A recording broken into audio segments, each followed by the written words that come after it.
السلام علیکم ورحمۃ اللہ وبرکاتہ۔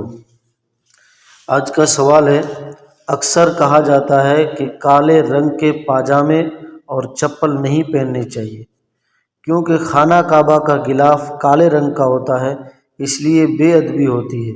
کیا یہ بات صحیح ہے؟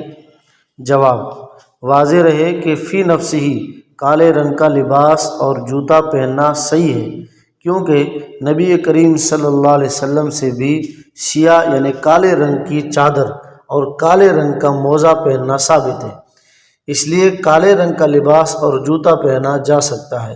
تاہم بعض بزرگوں کے بارے میں ہے، بیت اللہ شریف کے غلاف کے سیاہ ہونے کی وجہ سے وہ تعظیماً کالا جوتا استعمال نہیں کرتے تھے، لیکن ان بزرگوں کا یہ عمل ان کے انداز عاشقانہ اور غلبہ محبت کی بنا پر تھا، لہٰذا ان کا اپنے طور پر احتیاط کرنے کی بنا پر کالے رنگ کو ممنوع نہیں قرار دیا جا سکتا، اس لیے کالے رنگ کا لباس اور جوتا پہننا شرعاً جائز ہے۔